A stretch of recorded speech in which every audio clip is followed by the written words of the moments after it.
What's up, guys? What's up, okay, Bassmaster? Got Aaron in the house. Man, Aaron, I haven't seen you much in a while. Guess you've been working evenings or midnights. Just getting Gabe set up. Just gonna try to get him on here too. So, trying to get his email in there, get him everything sent. So, Robert, what's going on, man?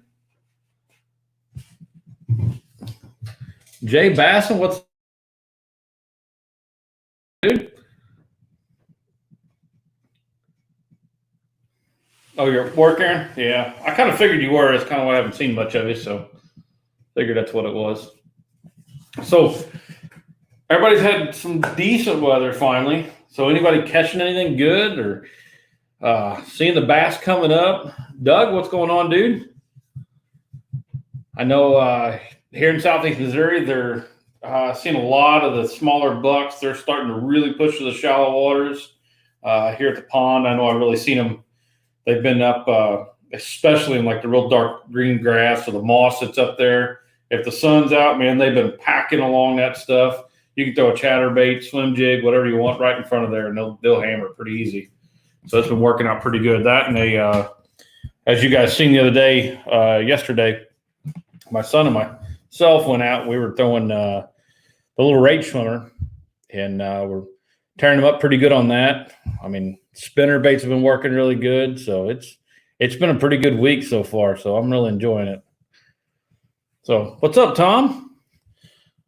So okay, Bassmaster got one yesterday. Yeah, dude, I'm catching up. I'll watch your video here shortly. It's been kind of a rough weekend getting some stuff done, but since it was nice outside, so trying to get all that stuff done, get some stuff caught up, getting stuff out for the summer, all the fun household things to do.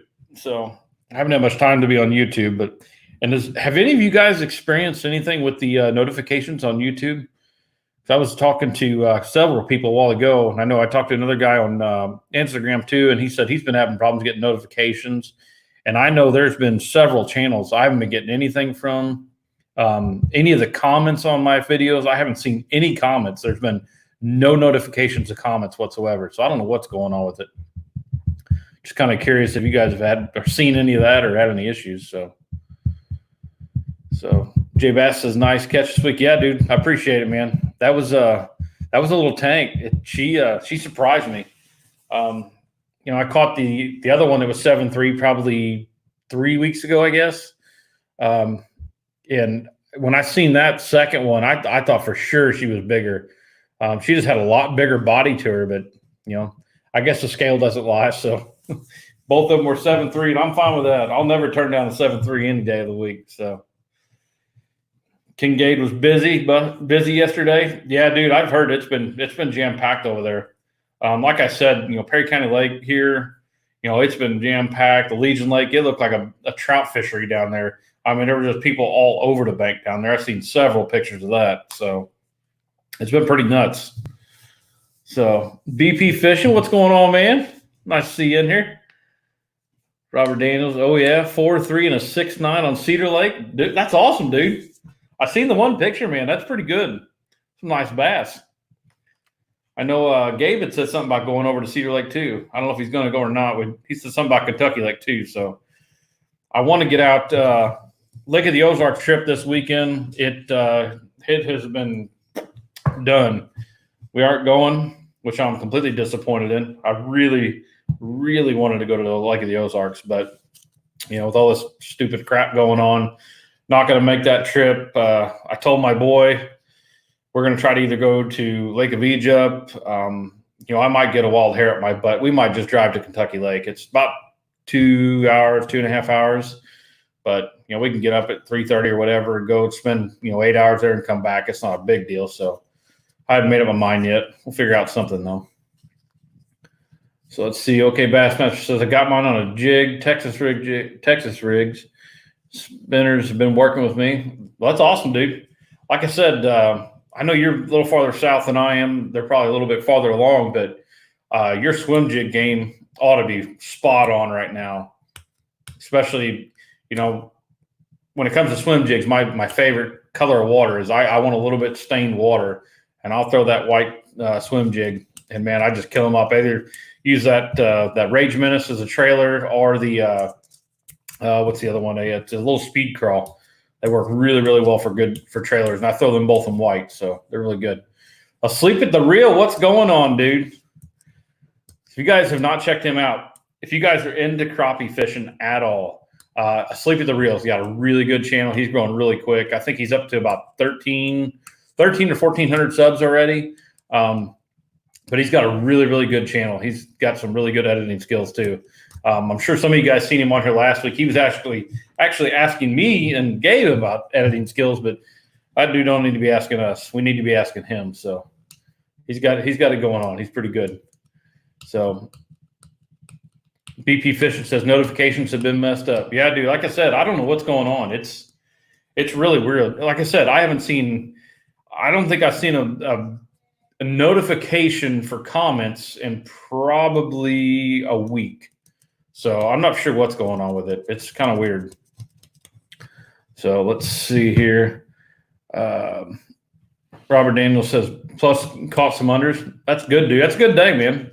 Anytime you can go out, like I said in my video the other day, it's been a while since we've been able to go out and actually catch multiple fish in the same day. So we were catching a bunch of dinks, but we didn't care. It was just fish, and it was fun. So we had a good time. The internet has the COVID. Yeah, dude. I think it's either the internet or YouTube. One of the two does. It's been messed up. Cody Peels, what's going on, man? Robert said, was them 7.3s caught in the same pond? No, they were not. One was at a community lake here where I live, and the other one was at a buddy's pond, or lake, I guess you want to call it. It's like 5 acres. So, Bass Bait, what's up, man? What's he got here? Tom says, been sitting on a lot smaller ones moving up here. Little short trips in the afternoon on the bank. It's all your good ones. You're off to a good start. Yeah, thanks, Tom. It's like I said, those bucks are moving up pretty good. Today we didn't have much sun at all here. It still stayed, I think it was 60 something degrees, but most of them they didn't come up today. I didn't see a whole lot of them. There were a few here and there, but not like they have been the last couple of days that sun shining. But I would say, we get another 2 weeks of this weather like this, and it's going to be on. And I can't wait. It's going to be a lot of fun.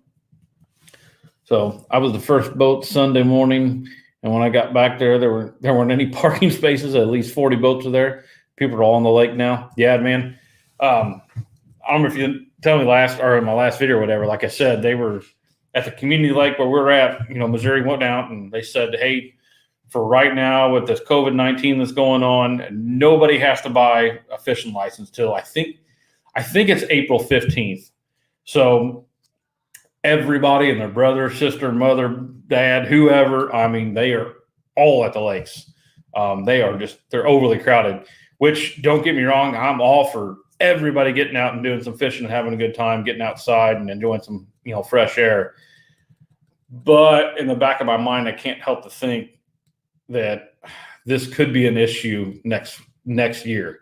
If you have that many people out there overexposing lakes and ponds and stuff like that, and I'm not talking big lakes, I'm talking, small community lakes, small park lakes, ponds, stuff like that. You start overcrowding them like that, man, you could hurt a fish population in a hurry. And that's what really, really worries me. My community lake that I fish a lot, it's been on the rise probably the past 8 years. 8 years ago, you'd go out there and you would catch a 3-pounder, and that was a very solid fish for out there. You didn't catch many of them, but that was a solid fish. Last year, I went out there, just to give you a comparison, I went out there and probably caught, I don't know, probably 10 to 15 that were 5 in the whole year, which is really, really good. Caught a couple that were over, but the majority of the fish I was catching were about 3.5 pounds. So that lake's really come a long way. I would really hate to see that lake just take a turn for the worse, with all this going on. I hope it doesn't happen, but we'll just have to wait and see. So let's see here. Oh, let me catch back up with comments here.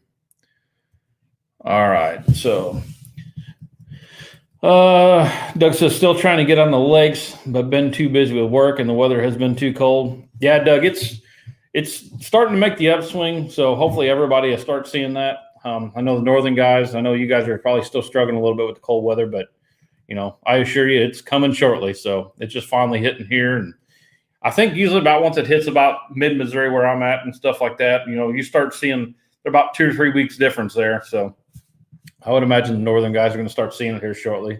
I hope they do at least. So Bass Bait says, what was the best bait to throw in the pond if you don't know if there are bass in it? Bass bait on that, I would suggest something, the Cinco. The simple stick bait is probably one of the best things you can throw in a pond. It's very easy to fish, very simple. Another thing is if you don't have a lot of grass around it or a lot of stuff that you're going to get hung in, a simple square bill is a real good choice. A swim jig is a really good one. You can come through a lot of cover, stuff like that, cover a lot of water. But I would say all-time favorite pond bait out there, and one of the easiest ones to do would be a spinner bait. If it's real muddy water, real dark water or something like that, I would stick with a white and chartreuse, or even a black and blue. If you're getting a little bit clearer water, because like a lot of ponds around my area, they got a lot of grass in them some places, so they get pretty clear. Just go with like more of a natural color, your silvers, more of your War Eagle has one out. It's called Spot Remover. It's almost like a see-through skirt. That's another real good one for any clear water. So that's kind of what I would stick with right there. Say, okay, Bassmaster says, yeah, mine came off in the grass bed and the structure is on 3/8 Guggen bluegill with a Zoom brown pumpkin with blue flake pig for a trailer. Yeah, that sucks, man. It sucks to lose any of them. All right, Sleep at the Reel said, oh, hang on, I just jumped here. All right, thank you. You guys do a great job. We could teach each other on the editing, dude. I'm all ears when it comes to learning editing, man. I'm still green yet, so I just do what I can. Bass Bait said, can I have a shout out, please? Absolutely, Mr. Bass Bait. So BP says, I finally caught the first bass of 2020. It was on a lure I airbrush. That's an amazing feeling, dude. That's awesome. I've seen a lot of your baits you've been airbrushing, man. You do a good job. I've watched, I don't know if I'm trying to think of the guy's name. I think it's called, I want to say JR Custom Baits. He's out of somewhere down in Texas. I don't even remember how I found him. I think he was just on one of my Facebook feeds or something like that. I seen he was doing a live stream, and I think it's him and his wife that were actually doing it. And they sit side by side, and they've got a camera panned down, kind of showing you what they're exactly painting, and then another camera on the side that's showing a side view of them actually doing the work and stuff. It was actually really neat. And that guy does some killer work. But he was showing like different ways of how he did airbrushing on the different patterns and stuff like that. It was pretty interesting to watch. I think I watched it for I might have been under 2 hours. So it was definitely worth watching, but not something I could do every week, but it was definitely neat. So, but your stuff there, man, I've seen it. It's pretty killer. I like that stuff. It says, I think you were talking about the notifications on YouTube. I am not getting many either. I have to refresh to see anything. Yeah, dude, Chris, I don't know what's going on. Even when I refresh, I'm still not getting them. I don't know what's going on. I was telling them guys a while ago, anybody that's commented on my page, I have no idea that you commented. The only way I can do it is I actually go back and I go into the YouTube studio, and then I can list all the comments. The only issue I have with doing that, I wouldn't mind, but the issue I have with doing that is when you go down through there, you don't know which video they're commenting on. I had one the other day that somebody commented on. It was one of probably my 5th or 6th video I ever put out. And what he commented, I had no idea what he was talking about. No clue at all. He had said it was the bait, the bait behind you on your left. And I'm like, what in the world is he talking about?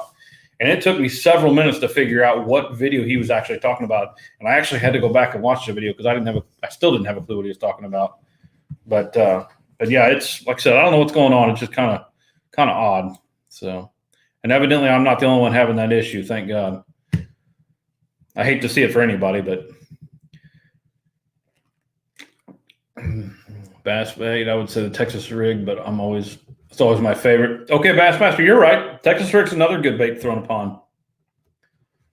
Nothing wrong with the Texas rig bait at all. It's actually one of my favorites. So, BP Fishing says they shut down all the major lakes in Illinois. It really sucks. Yeah, dude, it's, I keep hearing they shut all these lakes down, but I'm glad you said that too, because the lakes over in Illinois, Lake of Egypt, which is a power plant lake, I know that lake is still open. Kincaid is another good one we go to. It's still open.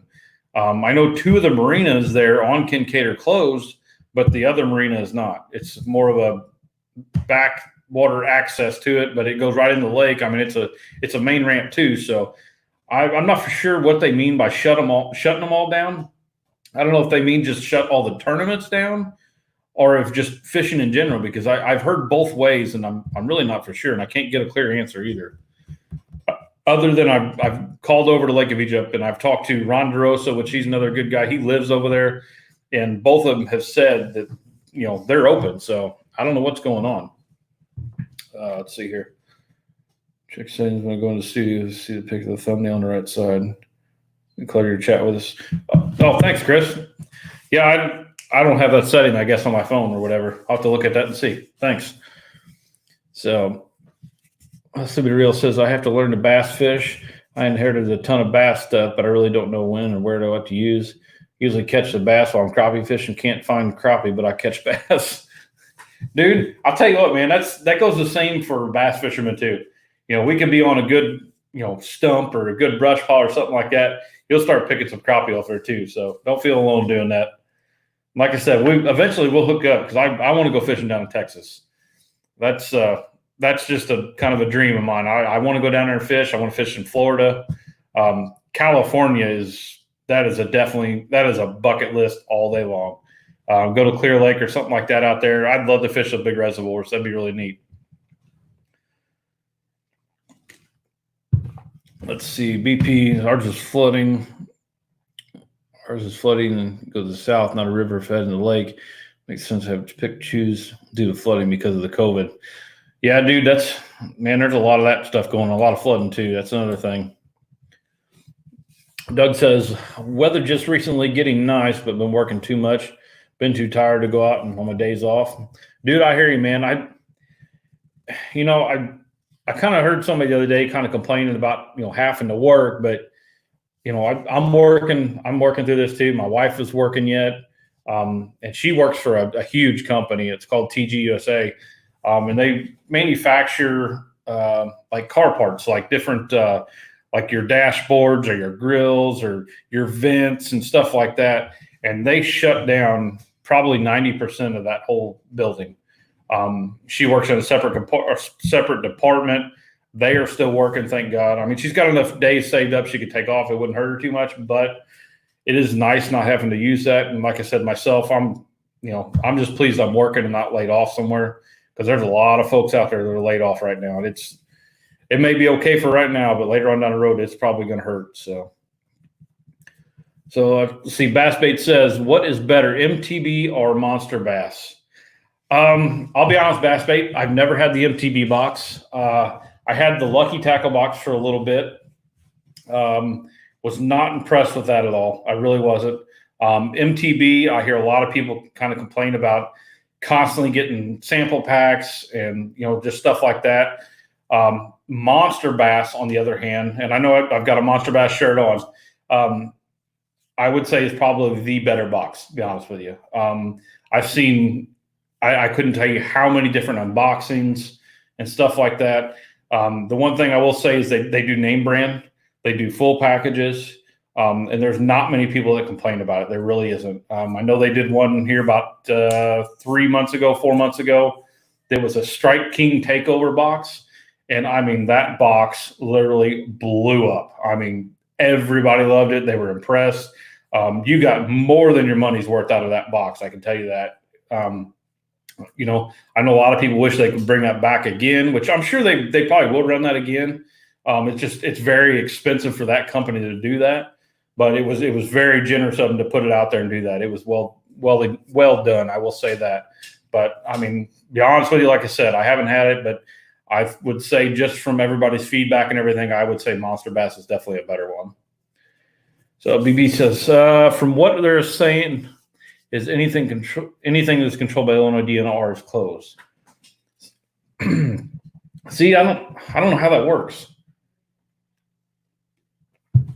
Because Kincaid is actually, and don't quote me on this, I may be completely wrong, but I thought Kincaid was controlled by the IDNR too. And like I said, I may be completely wrong on that. I don't know that for a fact. And I do know that Lake of Egypt is controlled by the corpse, I think, or something like that. I don't remember. I forgot what it was. I'd actually have to ask Ron DeRosa. He would definitely know. I was kind of hoping he'd be on here so we could ask him a couple questions about that. Let's see. That's what I heard. BP fishing, anything to do with the state is closed. Yeah. See, that's what I said. I don't know for sure, and I don't want to throw it out there, and I want to say this is a fact and this is what it is, because I honestly don't know. I've heard so many different things. So, all right, let's see. Sleep at the Wheel says we will make that happen. So tell me this. When is the best time for topwater and throwing worms? I know I sound like a noob, but I am. Hey, dude, no big deal. This channel is full of, if I can't help you, I guarantee you somebody on here can. We all kind of, everybody lives in a different location most of the time. So it really helps out, especially if you're new, because anybody can go and you can ask a question on here, and trust me, somebody will give you an answer. But to answer your question on the topwater is really what I consider topwater range is, I'm going to say when that water is hitting about 60 degrees. When that water hits about 60 degrees, that's when they really start pushing on that topwater. You can definitely throw it before then, and you may catch fish. But typically about 60 degrees when they really, really start hitting that topwater. As far as a worm goes, worms, let me break down worms real quick. So worms, if you're talking stick bait worms, all year long. If you're talking medium-sized worms, like let's say 5 to 8 inches, you can start fishing them early spring, not a big deal. Whether you're swimming them through grass, hopping them on a Texas rig or whatever. When it comes to summertime, I usually typically go with a 10 or a 12-inch worm, big curly tail, something like that. And I'm fishing out deeper water because I'm wanting to get down to the deeper water where it's a little bit cooler for them bass, where they're kind of sitting down there just relaxing. I like to throw a little bit bigger worm for a bigger meal for them. So let's see. Okay, Bassmaster, to sleep at the real outdoors works. Oh, there you go. Okay. Tom says, BP, I read the statement of conservation officer that said the state-owned lakes are closed. They are the only lakes closed. There you go, BP. Thanks for that, Tom. We'll make sure you, okay, Bassmaster said, everyone make sure you hit the thumbs up. A lot of good information on this one. Definitely, dude. I appreciate it. Kevin Simmons says MTV is up and down. Yep, there you go. There's a guy that's had it. So, like I said, I'm not going to badmouth anybody or any boxes, and I'm not going to badmouth Lucky Tackle Box either. But I have had that box, and I was not impressed with it at all. So, let's see. South Georgia Bass and RC. Good evening, man. I haven't heard from you at all. I thought you were off delivering mail in China or something. So Johan says, yes, Kincaid is controlled by IDNR. Okay, that's what I thought. So I don't know how that works if they're still over there fishing Kincaid and the state ones are closed. I don't know how that works. And in my opinion, I mean, if you're going to go out there and you're going to quarantine people to stay, to themselves at their house and this and that, people are not going to stay at their house. You're going to go stir crazy. It's just going to drive people nuts. It's just, you can't ask the entire nation just to stop and just do nothing. I mean, we've never been that way. We've never had that happen. We don't know how to react to this. And to be honest with you, people will go absolutely stupid doing that. So if you are going to go out and go fish. You're not going to be around people. If you're out in the middle of a lake or walking down a bank, chances are you're not going to see too many people around you. You're going to be perfectly in healthy distance. So I don't know why they would want to get rid of that. That just doesn't make any sense to me. Yeah, Tom said the Lake of Egypt is owned by a power company. There you go. See, I thought, I don't remember who said it. Maybe it was Ron. I'm not sure, but I thought it was ran by the Army Corps or something. I don't remember. It was in there too, and that may be completely wrong. I don't know that, but Joanne says only boat ramp on Kincaid open is Johnson Creek. It is located in Shawnee National Forest. So that is federal. Oh, there you go, Joe. That's a pretty solid point there. That would make sense. Why they can't close that one down then. So Bass Base says not the time to make that joke. Yeah. Too much to type. I'll call and give you the info Illinois Lakes to tell everyone real fast. Okay, that's fine. So you go ahead and give me that call. I'll try to answer it here. Or actually, Aaron, if you do that, I'll just put you on speaker. You can talk to him. How's that sound?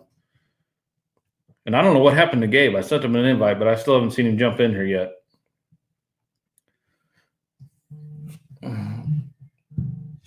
All right, Aaron, you were on speakerphone. Can you hear me? Oh, yeah, we can hear you. We turn you down a little bit before you blow everybody's ear out. So go ahead. I've got you on speakerphone so you can explain it here. Just to piggyback on what Joe said, the Johnson's Creek boat ramp, the Johnson's Creek boat ramp on Kincaid is in Shawnee National Forest, hence the reason why it's open. Let's take Wren Lake, for example.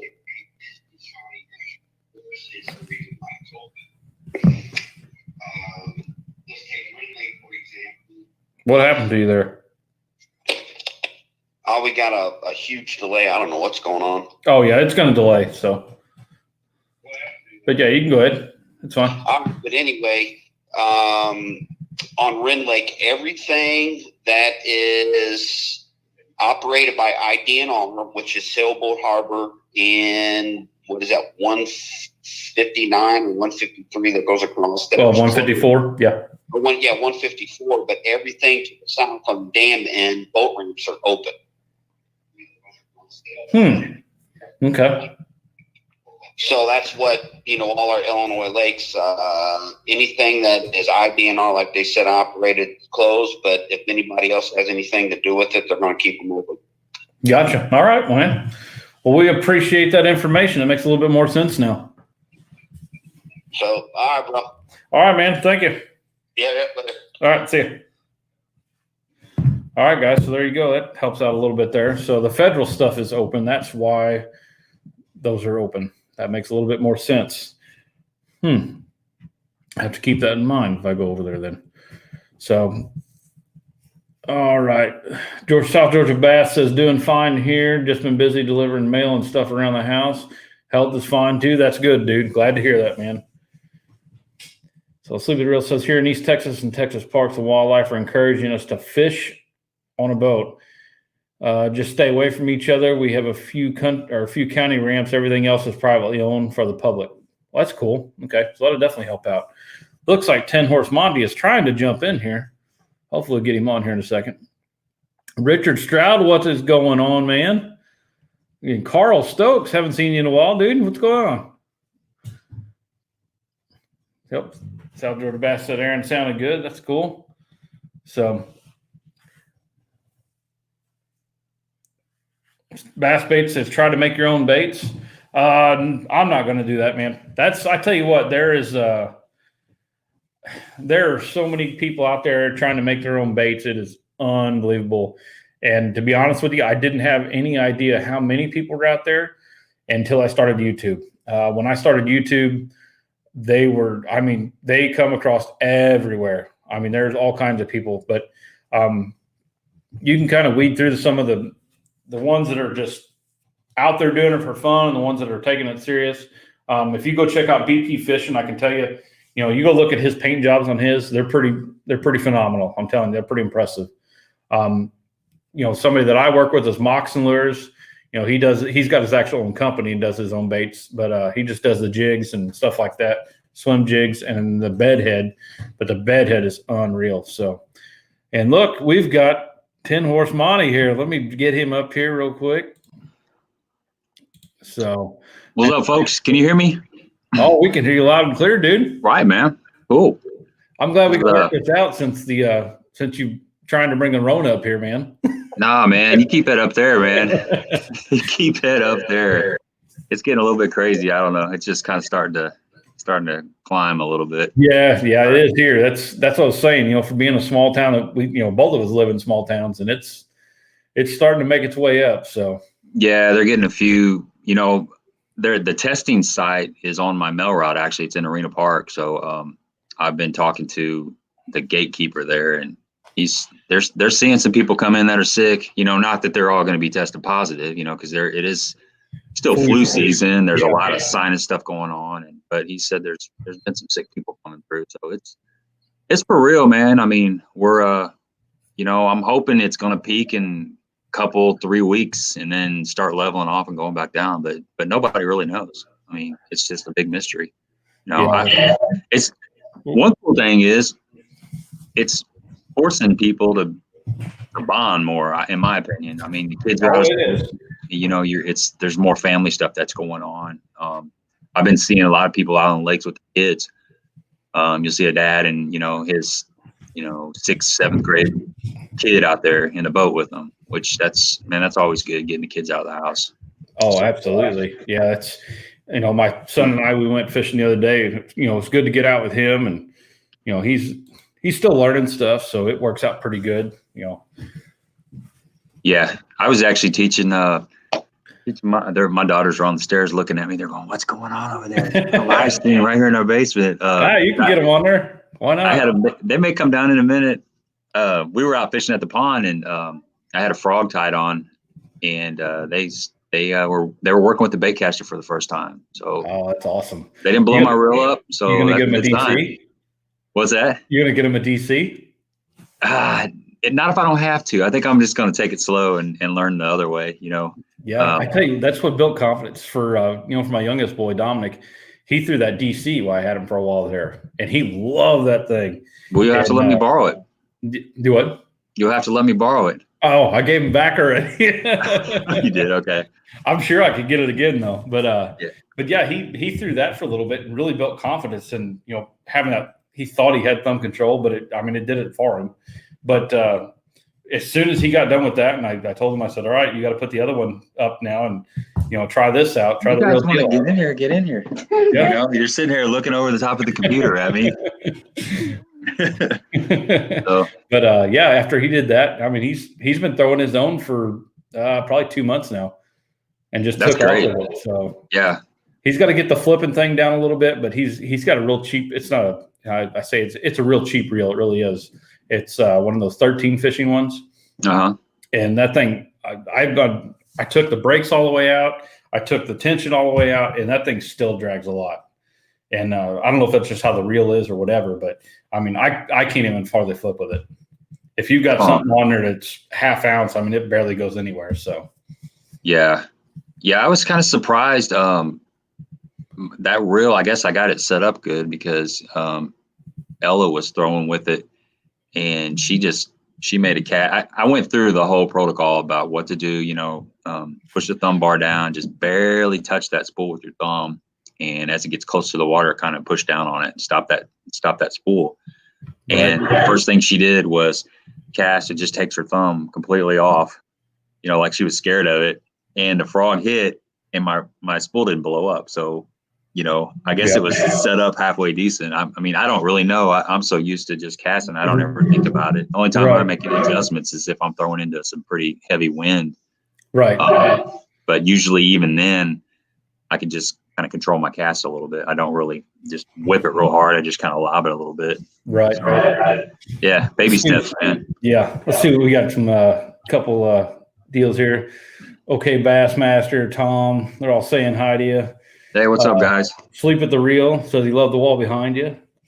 Capitals fan says, BYB, will you do unboxing tackle? I could do a little bit, yeah. You know, depending on if you guys wanted something, we can see what we can come up with. Oh, Moxon Lures in the house. What's going on, man? What's up, Moxon? Rick Porter says, are any of the Missouri lakes closed? I don't know of any. Do you, Gabe? No, I don't. I do know that they canceled all FLW tournaments until the middle of May, and the reason being was because the Corps of Engineers denied any permits for tournaments through May 15th. So all your Table Rock tournaments, Stockton, I'm pretty sure Lake of the Ozarks, all that stuff is shut down until May 15th. Yeah. But you can still fish. You can still put in and have at it. So it's I went fishing. I know somebody was talking about Kincaid the other day, Johnson Creek, and it is open and it is being used very heavily. There were about 40 boats there on Thursday. I went Thursday afternoon, and I was surprised. I've been there before, and usually there's like 5, 10 boats. Yeah, usually more like 3, honestly. I was expecting about 10 boats because it was a Thursday. And I came around that corner, and the whole lot closest to the boat ramp was almost full. And then they were parked up behind. There's a secondary lot that I didn't even know was up there because I never even had to think about that. Yeah. And it had several boats in it. So people were definitely taking advantage of it. Yeah, they boat ramp. It's been probably 2 years ago, maybe 3 years ago. We went over there for something, and the main marina had shut off everybody. They wouldn't let anybody else in because it was so full. And I thought, well, that's no big deal. We'll drive around the back to the side of Johnson. So we went back there, and that's we parked up on that upper deck too, because it was full back there too. And that's when I found out you don't take a fiberglass boat back there. it was a pain in the butt getting out of there, man. It was so shallow. But I know they just went through and they just dredged all of it this past summer, and I've heard it's really good now. So it's about 3 foot all the way through there now, where it used to be about a foot. So it's not like it's a big channel now, but it is better. It's you got to stay when you go around that first point there. You got to stay really close to the left hand side, because that creek comes in on the right hand side, and that's where it was all silted in. A lot of people want to go right through the middle of it, and it gets really, really shallow. If you stay right to the left there, you're good. But it's flat all the way out until you almost hit that first little set of bluffs. It's 4 or 5 feet of water. Yeah. And I've seen Joe just put on there, they canceled the big bass bash at Lake of the Ozarks. That's right. I've seen that. Yeah, and you think about it, I mean, they were canceling all these other smaller tournaments, up there that had maybe 100 people, 200 people. That big bass bash has got 2,000-3,000 probably. Yeah. Yeah. So I'm surprised they went this long without announcing it, but that's a big economy boost. Yeah. I mean, you think about all the hotels, all the gas, all the lodging, all that stuff. Right. Hotels, but safety first. That's the one thing that got me is people don't understand. They've shut down Vegas for it's been 2 or 3 weeks now. Yeah. That's a lot of revenue for the government. Mm-hmm. So that should say something right there. Yeah. Tom on here put see all the pro tournament circuits are shut down now. Maybe they will start fishing. Fishing like NASCAR did. Hey, any day that happens, I'll fish against KVD. I think I have a chance. Right. I doubt it, but I don't know. Have you listened to any of that? Apparently, Mark Jeffries got in a little bit of trouble there on Basketball Live. Yeah, he just questioned KVD's sticking with the jerkbait in that last MLF. Apparently, I didn't watch any of it, but apparently Van Dam had stuck with the jerkbait for a long, long time, wasn't getting bit, ended up catching like 6 pounds in the whole round. And he had made comment about it, and he got some feedback on it. Really? People, you're questioning the master of, yeah. And KVD is a straight up just power fisherman. I mean, it'd be hard to argue anything he's doing with that. So I don't see how his shoulders and stuff hold up, because man, he straight up jacks that jerk bait. I mean, he makes that a jerk bait because he's jerking it. It's just, he's just rip. Yeah, he does, and he does it all day long too. I know. I could do it for maybe 30 minutes. And 30 minutes, I mean, that's probably exaggerating by at least 28 minutes, but still. I guess it's that smallmouth, up there in Michigan. Those smallmouth like it moving and fast, zipping and zagging and all that. Just total reaction bait. Yeah, it's pretty nuts to watch him fish. That's for sure. Yeah. We were supposed to do our what was it? Our spring fishing tonight and stuff like that, and coronavirus, man. Coronavirus, but at least we can do this. This does help out a little bit and kind of keep us safe. And I still feel like I'm part of it. Yeah, definitely. So, and white whale fishing just joined us. How's it going, man? Haven't seen you in a while. And actually, Gabe, I wanted to ask you, we were talking a while ago, BP Fishing and myself and a couple other guys have been noticing. Have you noticed anything with notifications here lately? Like the past week or so? On YouTube? Yeah. Because we're struggling. I told the guys a while ago, the video that I dropped, I have not got a single notification for any comments on there at all. They're all on there, and I can go through YouTube Studio, but they're not coming through my YouTube. And even like other channels, like your channel, or when you dropped your video, I have no notification for that. There were several other guys in there. I think the two that I got was Tactical Bassin and Of course. something. There was one other one that I got, and that's all I've gotten. Yeah, I mean, I subscribe to a lot of channels, but I get one from BLAT and then Tactical Bassin, and I don't know if I've got one from you or not on this recent one. Now that you think about it, I do. I watch a lot of them from my phone on a different account. As far as comments, you know, now that you're saying that, it doesn't seem like I have the last couple of days. I'll usually go to the actual video itself and scroll down and look at the comments here instead of going up by the bell, you know, where it has a video on it. But I have been getting some notifications on the bell, but it seems like it's been links to other people that has just dropped videos.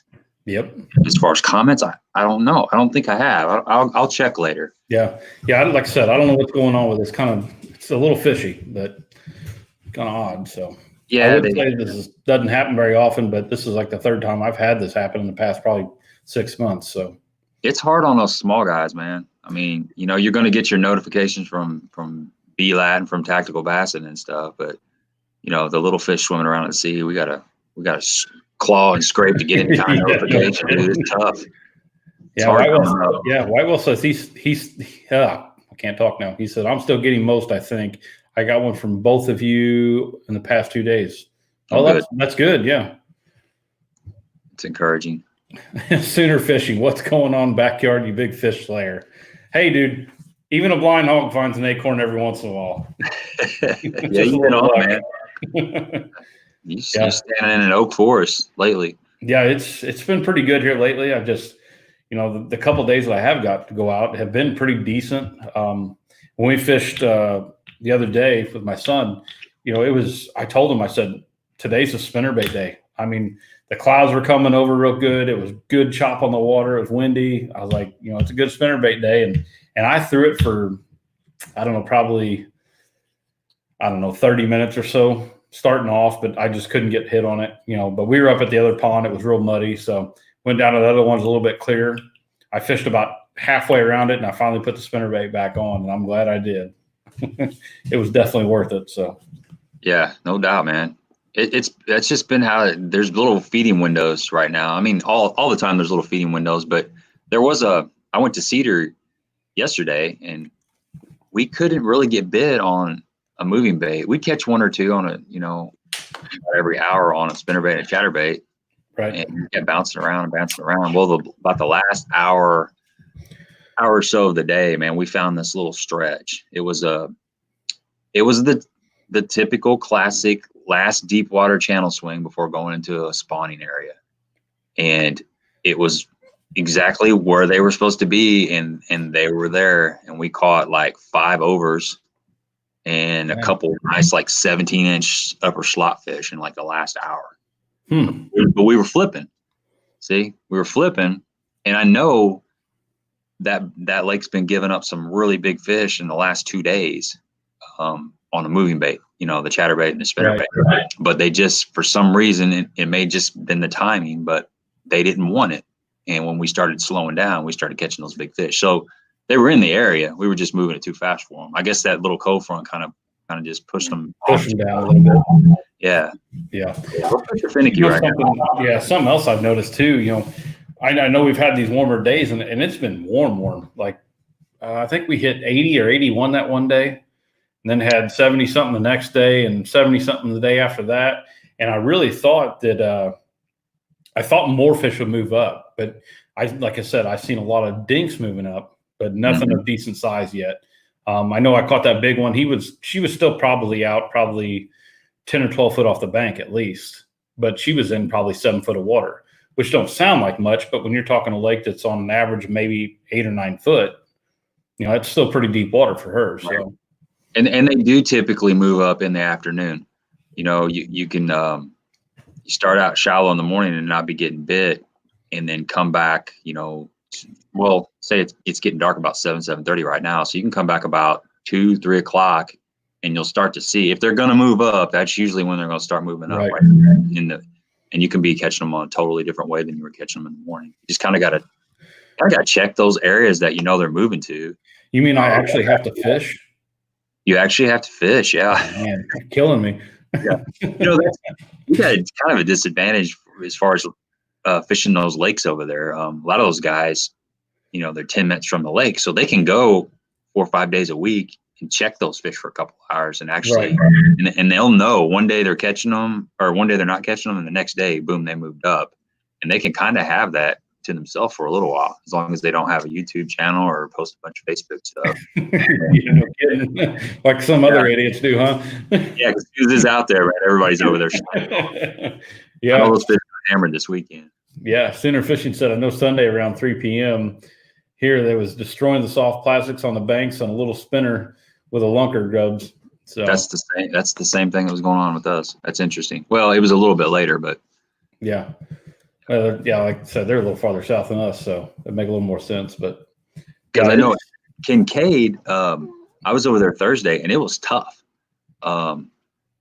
It was really tough. I talked to more people that day. It was weird. Everybody was real social because we were socially engaged. Everybody wanted to be social, and of course, you want to stand 10 feet back or whatever. Right. But I talked to probably, I don't know, 7, 8, 9 different people, groups of people, and everybody was saying that it was pretty slow. These guys were crappie fishing, bass fishing, muskie fishing, and I learned that muskies spawn at 50 degrees when the water hits 50 degrees.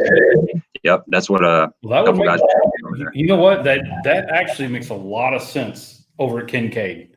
Mm-hmm. When you start going over and fishing that early spring water, you see a lot of them roaming up there around the shallows. That's true. Yep, that's true. They're up there doing their business. Yeah, I did not know that. I wouldn't have thought that at all.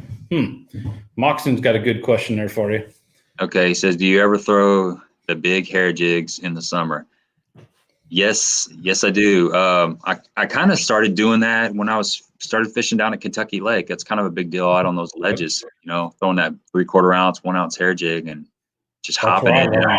Yeah, and it's really cool. It doesn't work all the time, but when it's on, it's really on. And I've had a little bit of success on Kincaid and Cedar and Egypt too. But with the smaller version though, because that big, like the Cumberland Pro and the Preacher jig and the original ones, they're more of a gizzard shad. Yeah. And we have gizzard shad in our lakes around here too, but the prevalent, forage is the threadfin. So I tied up some like 1/2 ounce bucktail jig that I made up myself, and they're a lot smaller profile, and I seem to get bit a lot more doing that. What about you guys? Yeah, you need to bring a couple of them up so we can try them at County Lake. I need to tie some more, man. Yeah, because I tell you what, with the size of the gizzard shad that are in that lake, that is unbelievable in there. And that's why I've told people for many, many years, there's got to be some just absolute giant bass in there. Because when you got gizzard shad that are almost a pound a piece, I mean that's just ridiculous.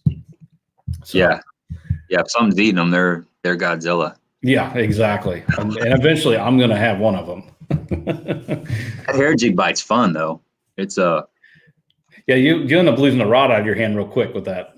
Yeah, the way I do it is I just throw it out and let it sink to the bottom. Well, you got to find a school first, obviously. Yeah. It's typically the best time that I've found on the lakes around here is that post spawn period, because the fish will spawn.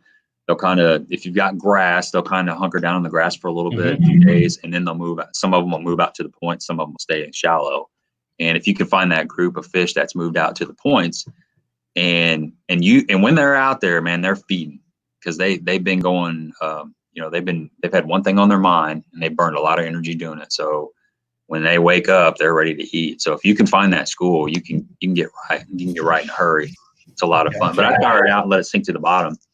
And then I just crank about 3-4 times, And there'll be a little bow in the line, and you just watch that bow. And when it hits the bottom, you just reel it again. And then you'll see that tick, or your line will kind of straighten out. And it's just a sweep set, just kind of pull back into it.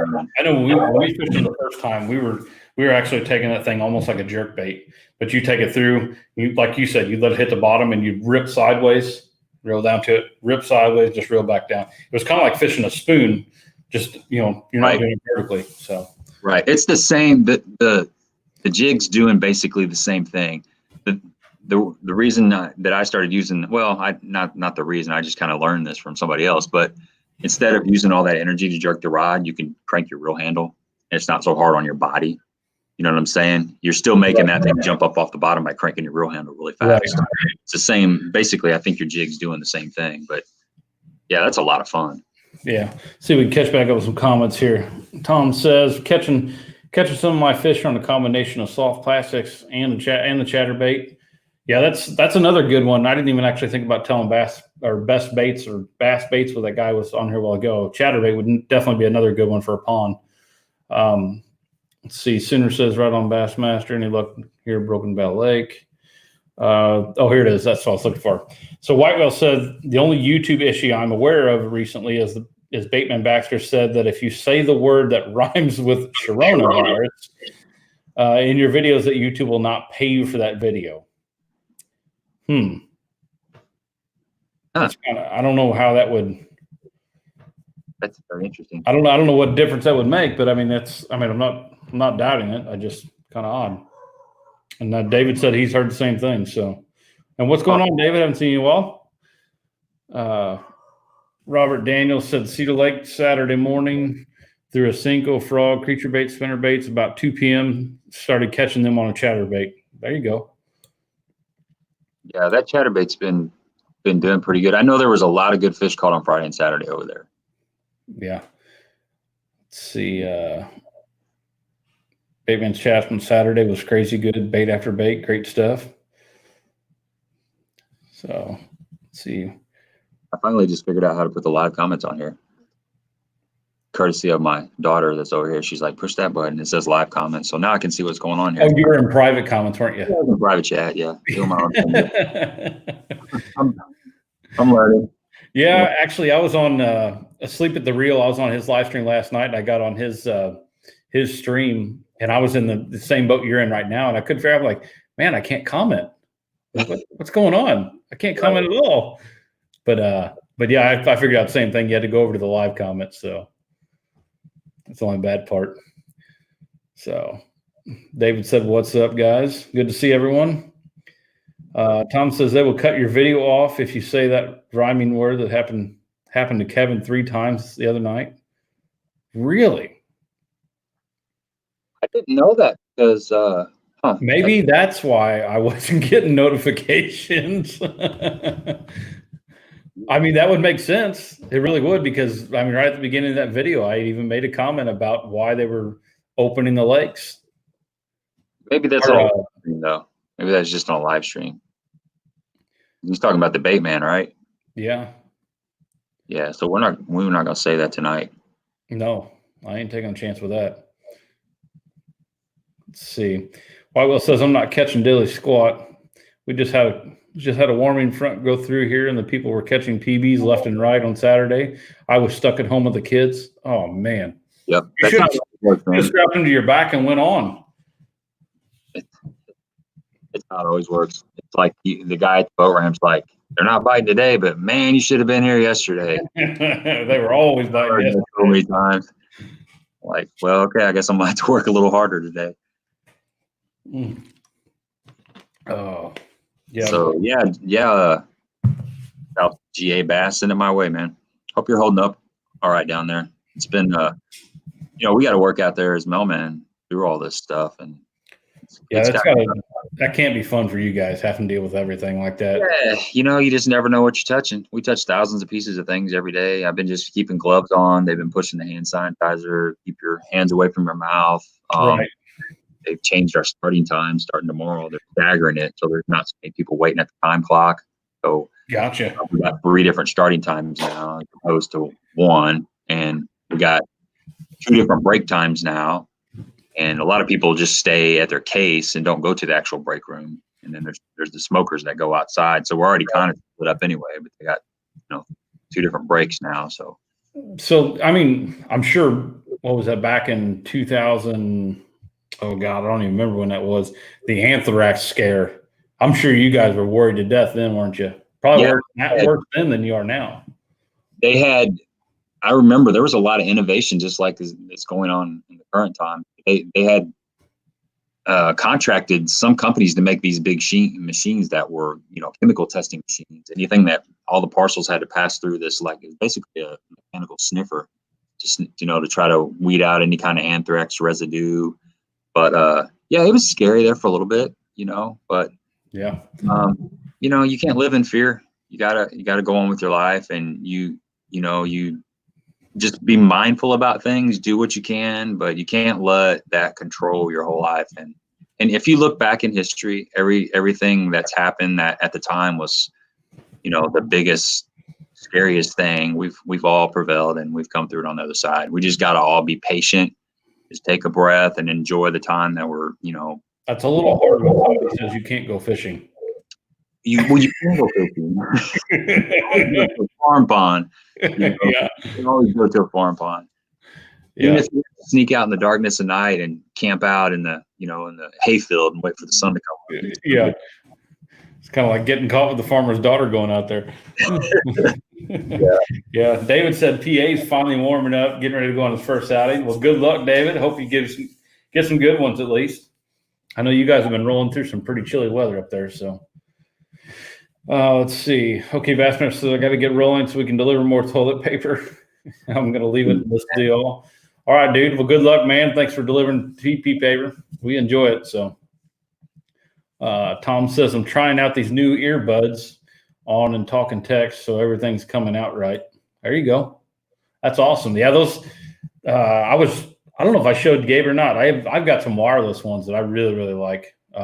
And they work pretty good, except for the talk text. I don't know where that thing's listening. I don't know who it's listening to because it's nothing I say. You gotta talk really proper. Yeah, and I'm not proper. Trust me. I slur everything. Yeah, you definitely gotta check it before you send it too. Yeah, absolutely. So, let's see. Sooner said, "Oh, he's talking to OK Bassmaster." Going to ask you how fast. Aaron says, "How fast can you case your route?"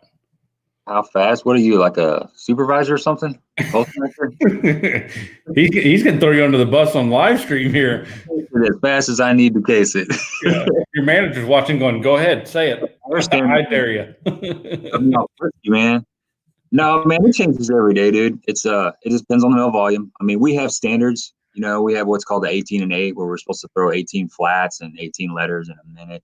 And then we have a piece count every day. Basically, they do calculations. You've got 100 letters and 200 flats, so it should take you this long to case your mill up, pull down, and get out on the street. So there's a supervisor that comes around every morning with those stats, and he gives us our goal times and do our best, but it doesn't always work out like Mr. Bossman thinks, because it's real life. And things go as they go. But now I will tell you this: when I'm fishing those Wednesday nighters on Cedar in the summertime, and I need to be over there by 5 o'clock, I can case my route very, very, very fast. I can get it done very, very, very fast because I'm highly motivated. Yeah. But safety first, man. You always got to remember safety first. Yeah. Like 570 said, we were talking about that anthrax deal, and he goes, "That's when the Halloween went to crap." So, yeah, that is no joke. Nobody trusts candy after that. Yeah, I don't like these masks either, man. We got people, wearing masks at work now. Like the last 3 or 4 days, there's been more and more people wearing the, I guess it's 95 mask, which I understand, but I guess what it does is it visualizes that there actually is a problem. Because if you don't see it, you hear about it, but something about that mask is like some sort of a visual. You're like, man, there really is something going on. And then you think that person is sick, even though they're not. So it's, yeah, you said Halloween and masks, and it's yeah. I guess as long as you don't have somebody come up behind you and says, "Gabe, I am your father." We had one of our supervisors has a mask with the big like skull across the front of it. Yeah. Pretty creepy. But Mock said, we'll see you later, man. Thanks for coming in tonight. all right, Mark. You got to go. So Aaron used to work the postal service for a while, he said. I didn't realize that, Aaron. So he works at the prison, right? Yeah, mental health. Mental health. Okay, all right. Yeah, I keep trying to convince him that he's one of the patients. They let him out for rec time. Yeah, you gotta get along. You gotta meet them halfway. So you gotta be a little bit crazy to get in there. That's a crazy job. I don't know if I told you, Aaron, but my mom was a nurse there at TAMS for I think 8 or 9 years. And man, she's got some stories. I'm sure you got a ton of stories too, but that's a whole different world in there. She got tired of it. She had to quit and get out of there just because it was, just kind of skews your view of the world when you see the kind of people that are out there that are all pinned up in a small area. So, hey, do you happen to know? Hang on, do you know this guy? Hank Snow. Good evening, folks. I do. You know that guy? Hank Snow Outdoors. Yeah, I've heard of it. He likes to send us, pictures of fishy catches and sunny weather, and he had good degrees the other day. I think he had what? He had I'm pretty sure he had 90-degree air temperatures the other day. Yeah, He said he was working on his tan. Making fun of us white folk up here with the Casper tan. Yeah, I'm super white. I've been wearing shorts the last couple of days, and I got all the tanning beds closed, so everybody's gonna be white this winter or this spring. Yeah, definitely. It's get out and do it the hard way. I felt pretty good to sending those pictures the other day. Oh yeah, bro. It was nice to turn the tables for once. It's a little harder for us to do that around here than him to do that down there. Yeah. So let's see. He's talking to Hank there. Whitewell said, my employees wear them at every single job site. Right now, while working in the office or the warehouse, they also wear gloves all day and disinfect their vehicles at the end of the day. Yeah, that's kind of what we're doing too at my job. We have drivers coming every day delivering, different products and stuff like that, or picking stuff up. We've got a little mailbox set outside our back office. They pick up everything in that mailbox, so we don't have to do hand-to-hand transactions, stuff like that, to help cut down a little bit. So, yeah, and in no way am I discouraging anybody from wearing masks. If you feel comfortable with that, and that's giving you some confidence, then by all means do it. I was just saying, it's that makes it look real when you see that mask. You're like, wow, there's really something going on here. So I've been wearing gloves too. I will usually wear gloves starting in November, and I wear them all the way through April. I've just been doing that for the last 5 or 6 years. Right. Just because there's when this coronavirus isn't here, there's still the flu. You said it. Yeah. You were singing Sharona, right? Yeah, Sharona. Not bad, man. I know, right? Yeah, Whitewell said you should see the looks I get when I wear my gloves and mask into the grocery store and the gas station. Yeah, I bet. I was listening to Angler's Happy Hour. Have you ever listened to that podcast? You should check it out sometime. I'll send you a link sometime. It's pretty good stuff. It's a couple professional fishermen. But they said that one guy said he was in Walmart the other day and he saw a lady in a complete raincoat. She had the dishwashing gloves, the yellow ones that come all the way up to your forearm, had rain boots on, and then had a a welder's mask or something on. She was wait a minute. What store was that at? What's Walmart, I think. Hey, honey, weren't you at Walmart? Yeah, I'm not going to go any further with that, but yeah. So that's a little over the top, but man, if it makes you feel comfortable, do it. Yeah, definitely. Yeah, did you see Hank's comment? What's that? Oh, yeah, right. Oh man, he's always got to rub it in somewhere. Oh, Tom said if you read about the masks, they lose their ability to protect you if you wear them longer than 30 minutes because of the moisture of your breath. Huh. Yeah, I'm supposed to get a new one every day. I do know that. I think you should just go get one of those big, painter masks. With the battery operated breathing ones and stuff like that. I mean, that's probably really the way to go. Yeah. If it really got bad, something like that. And you just gotta, it's like talked to a couple people about this. You sanitize your hands and then you touch something that could be contaminated. And then you sanitize your hands again. It's like hard to keep totally sanitized. You know what I'm saying? You do what you can do. Yeah, man. We don't want that channel. Oh, you're killing me, Hank. Oh man. Oh, man. I don't know if I'd do that. A comedian. Yeah, Whitewell said some protection is better than no protection. Absolutely, dude. I saw a video where they were guy for wearing underwear on his head too. So South Georgia Aston RC says wear your gloves and masks at the grocery store and yell free prostate exams right here. Yeah, I don't know if I'm going that far. Get free escort. I get attacked by that lady in the yellow gloves and snow boots or whatever she had on. And then you guys would be like soulmates or something.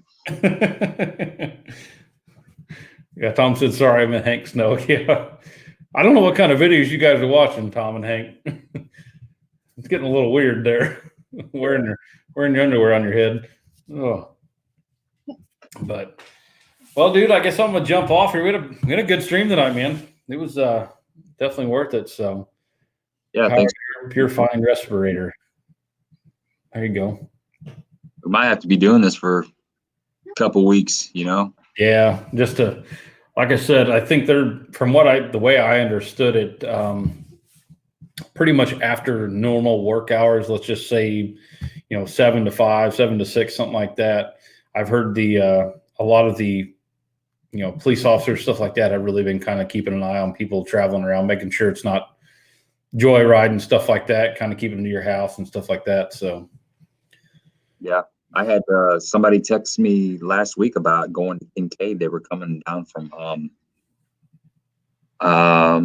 might have been St. Louis area. I'm not sure, but anyway, they had heard that people were getting pulled over going through Illinois, like out of state license plates going through Illinois. And I don't know that's there's been a lot of rumors going around about all different kinds of things. Right, and that's kind of what kept me from maybe going over there Friday. I was going to go over and fish Egypt, but they're not. I mean, I went to Kincaid and I went to Cedar, and I obviously didn't get pulled over or anything. And there's enough boats over there with Missouri plates that it's not happening. Of course, if they see you pulling a boat, they don't really need to pull you over to know what you're doing. It's pretty obvious you're going fishing. I'm going skiing.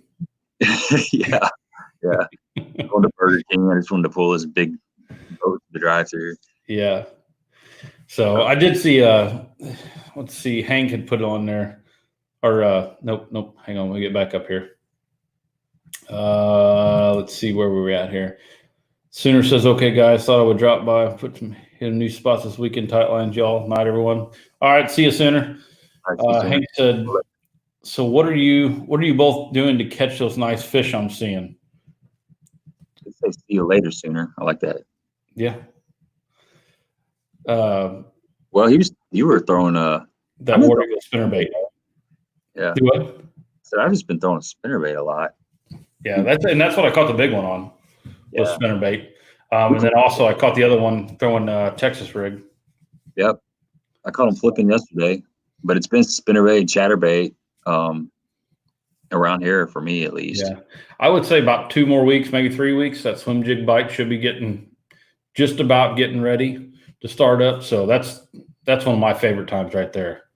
That's when it gets fun, real fun. Catch a lot of small ones, but you catch a lot of big ones hiding behind stuff too. So it's about to get consistently good. It's good right now, but then it's not good. Right. Yeah, it's up and down. Yeah. Yeah, right. So, yeah. David said stay at home extended till 4:30. Yeah, that sucks. But Jay Bass said this is about as close to fishing as I can get right now. Hey man, glad we can sit here and help out a little bit at least. Talk about it. You can still practice your pitching and stuff, out in the yard if you're really Jones. And I've done. I mean, I'm sure you've done that before, Greg. Oh yeah, absolutely. When everything's just dead, get out there, just stand on like a coffee table and flip into a bucket or something on the backside of a tree or on the side. Well, I mean, the wife really likes it when you stand on the kitchen table. there you go. And then you get her nice glass jars down on the table on the ground. You try to flip into them. Just make sure you use like a 1/2 or 3/4 ounce jig. That way, if you hit it good, you'll know it. When you set the hook and you hit the light, Yeah. there above the table. Yeah. Yeah, definitely. No, I've said to this day, one of my favorite things that I actually flip into, it's a dog toy, but it's about the size of a soccer ball, and it's got holes just big enough you could fit probably like a tennis ball in, but it's got different holes all over it. And what I'll do is I'll set that thing about 15 or 20 foot away from me, and then I might have a hole right on top. It'll have one on the side at a little bit of an angle. It'll have one in the front down low, and then one over here. And I can sit there and just flip into each hole. That's where I learned and got pretty decent with it, because you're flipping that same little vicinity, but you're hitting just these little holes here. And I mean, cool, man. Get pretty dialed in doing that. Yeah, it takes some skill to pull that off. I used to have in my old apartment. I had a big coffee table. It was a loft apartment, and there on the main floor, I had a big artificial tree. And so I stand up on that coffee table just to simulate standing in the front deck of a bass boat. Mm-hmm. I had that tree. I'd put that tree up, and then I put a little, like a little target on the backside of the tree. So it was almost like you're fishing. You flip next to the trunk of the tree and try to make it land. Right. I set the hook every once in a while, just for fun. You gotta set the hook. Now, when you do that, do you look like my son did in the video when that fish let go of that bait, and he come back and he's like, yeah, right. He blew up his reel too that one time I saw. Oh, big time. Yeah, he went to cast, and there was a bush right behind him, and he just grabbed that bush and just did not let go. Well, he let go of it all right. Yeah, that was it. That was time to retire that reel. Yeah, so I've seen we got a couple more questions here before we get off here. Whitewell says it's not going to peak in Indiana until late April. Wouldn't be can't talk. Wouldn't be surprised if you guys are in the same timeline. I hate to say it, but it's probably going to be another 8 weeks before we know much more. Ugh, I don't even want to hear that. Holy cow. Let's see. Tom said, what are your water temps around you guys? They're around 50 to 52 here by me. Gabe, I know you're fishing more over in Illinois lakes. I've been fishing a little bit over here. I've been seeing anywhere from about 48 to one day I seen 57. Now that was when it was hitting right at 80 degrees there. So that's probably high. I mean, I would say most of the time it's probably 48 to 55, 54, somewhere in there. Yeah. Well, Thursday at Kincaid, and I got a video coming out Wednesday, and you can see how muddy the water was. It was literally 6 inches of water, or 6 inches of visibility. And water temps were like 54, and I did find 62 all the way back in the north, real shallow little pocket there. Yesterday on Cedar, the water temps were 55 to 60, pretty consistently like 57, 58, but if you start creeping back into some of those shallow pockets, it's going to jump up several degrees. Right. It's a little bit warmer than what you're saying. Yeah. Yeah, because the ones I've been fishing, that lake was pretty clear. So I'm sure it's going to be a little bit cooler, but they're definitely there. They've made that move to the staging areas, in my opinion. I mean, kind of what I'm seeing there. The first stage. Exactly. They're pre-spawn right there. They're just kind of waiting for, and that's why you're having the good days. You got some cloudy conditions with some the barometer falling like was going on Friday and Saturday. Those fish are sitting out there 8 or 10 foot, and they'll slide up and just start chomping. So you're going to have some really good days, and then they're going to pull back out, and you're going to have to work for them a little bit. Right. I think that's where they're at right now, in my opinion. I mean, right. And actually, while I got everybody on here, I wanted to tell you guys too. I noticed you noticed that Wednesday I didn't drop a video. Talking with a couple other guys and just really to myself here, just with everything going on, I'm really trying to stress myself out trying to do 2 videos a week. It is a pain in the butt trying to get quality footage. So for the time being and for a while now, what I'm going to do is one longer video every week, just one video a week. I'm going to spend a little bit more time editing, get a little bit better at that. Because I think it's a big deal with YouTube is one, if you don't have the quality in your videos, it's not going to do as well. And I've noticed some of my other ones. I know you guys are on there. You're giving me views, which I greatly appreciate. But I'd rather just put out one good quality video once a week and see how that does for wall first. So don't expect anything on Wednesday. Like I said, I'm gonna try to keep them on Sundays. Unless you guys think another day would be better, I can do it any day. It really doesn't matter, but just wanted to kind of give you guys a heads up on that. Yeah, and it's getting warmer, and it's people wanting to be outside, including ourselves. So it's hard to, by the time you get in, it's already, you're about an hour or so, hour and a half till bedtime, so you don't have as much evening editing time as we did just a couple months ago. So yep. David's comment there makes absolutely 100% truth right there. Don't drop videos just to do a video. You're absolutely right. And David, I'll be honest, we kind of talked a little bit on some of the comments and stuff. That was part of my issue. I just, I was doing stuff just to have a video, trying to be consistent, but I wasn't being true to myself or to you guys. It was just doing a video just to have a video. That's all it was. And I'd rather get back to, doing videos because I like to do them, not because I have to do them. So that's a big reason why I want to go back to one a week. I think it'll help out a lot. I can get a lot better footage and spend a little bit more time editing too. So, yeah. Well, you're going to be catching a lot of fish. So you're going to have a lot of editing to do. Yeah. And your remark about going to a 20-minute interval on your looping. Yeah, I'm definitely going to that. Because trying to do, when you do looping on that GoPro and it does it in 1 minute increments, there's no way to tell which ones are which. So I have to watch every single one of them. And I'm telling you, dude, that is a pain in the butt. When you catch a fish, take it to the camera, tell them your business, and hit stop. And then one of those 5-minute clips will be a little bit shorter than the rest of them.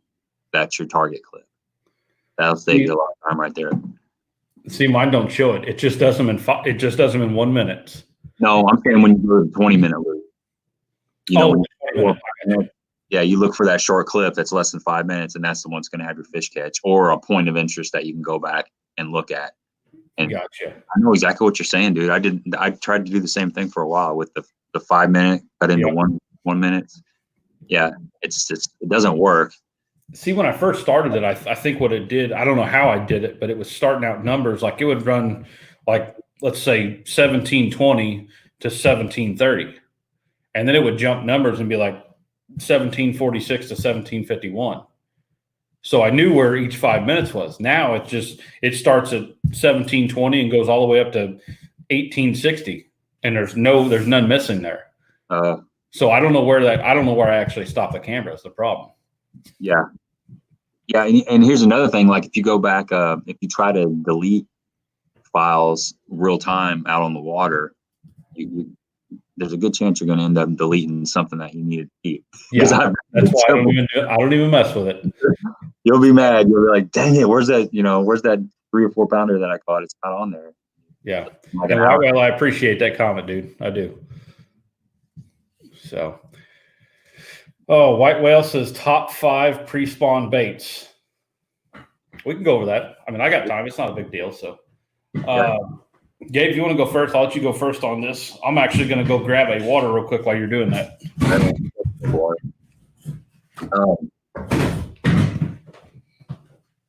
My top 5 pre-spawn baits: spinnerbait, chatterbait, lipless. I like a rock crawler and some sort of a jig or a beaver. I think that's pretty much it. That's what I'm going to lean on. We got a lot of grass around here, so the spinnerbait and chatterbait is going to work really good around the grass. On the rocky area with some sparse grass and wood and stuff, I'm going to be throwing that jig. If we got a little bit more grass in areas, I'm going to be flipping like beaver or D-bomb or something, rage crawl or something like that. And then that crankbait, since I'm fishing grass, I can't really, we got a lot of grass in some of the lakes around here. You can't really fish shallow like square boat and stuff in certain areas, but as far as we're going down the bank, it's not happening. So I'll be throwing that rock, trying to keep it on the outside grass line. I may mix a shad wrap in there or something, but you're going to have mostly moving baits because right now the fish are starting to come up, and I don't know.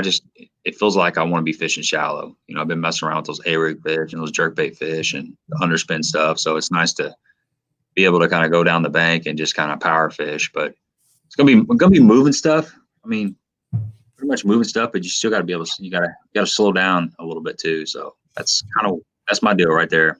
All right. So I didn't hear much of any of your stuff. So I bet a lot of the same stuff.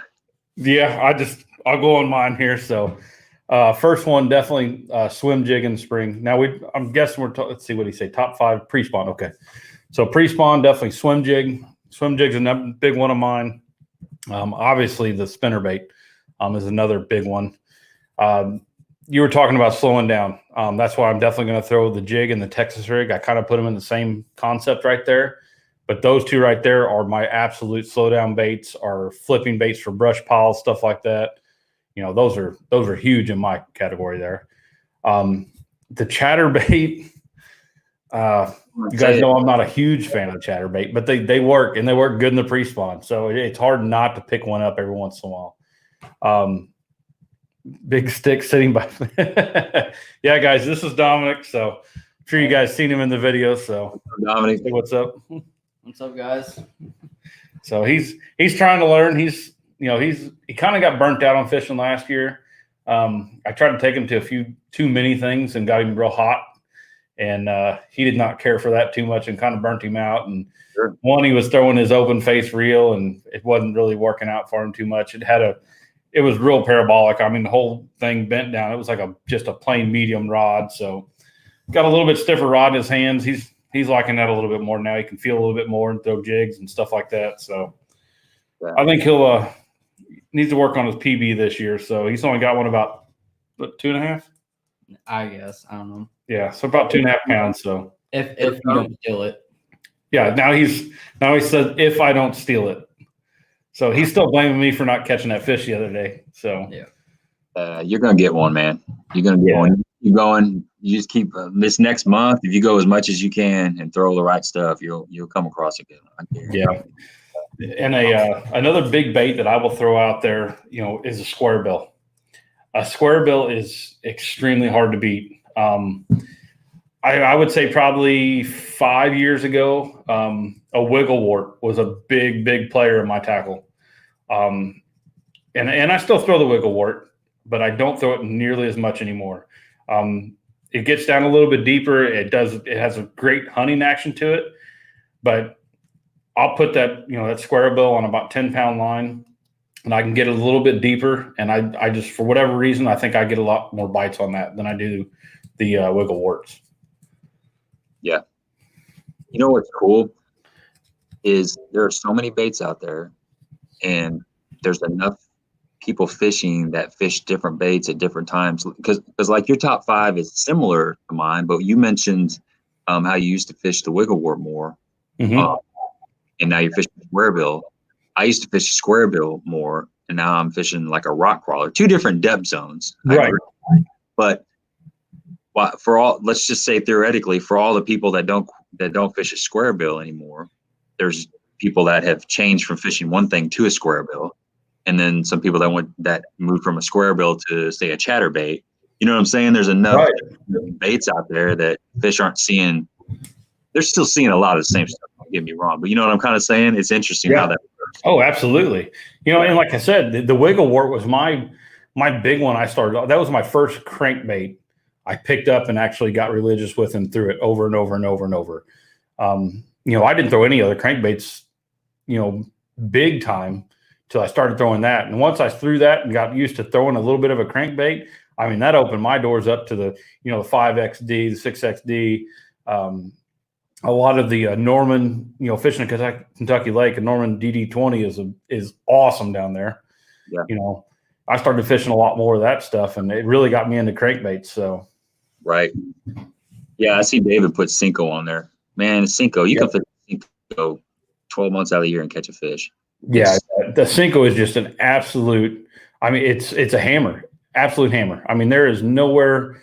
I don't think there's anywhere in the U.S. you could go and not catch a fish on a Cinco.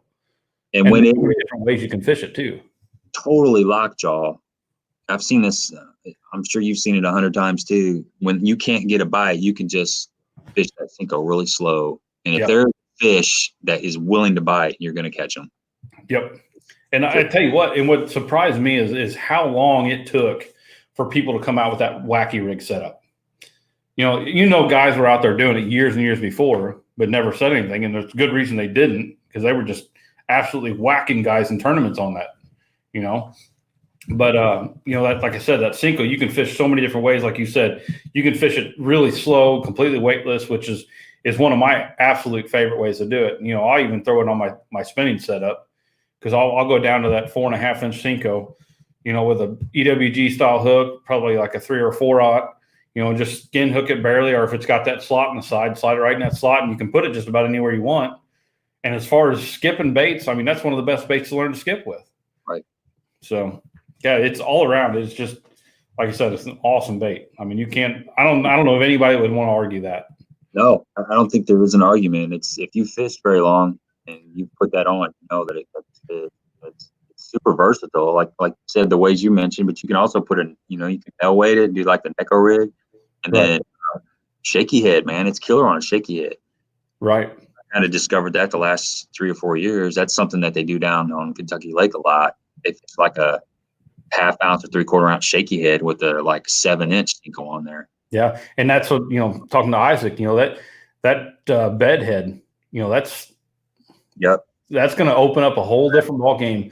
When I first seen that thing, the first thing I even noticed about that, and we even talked about it, was how wide the gap is for the hook set. Mm-hmm.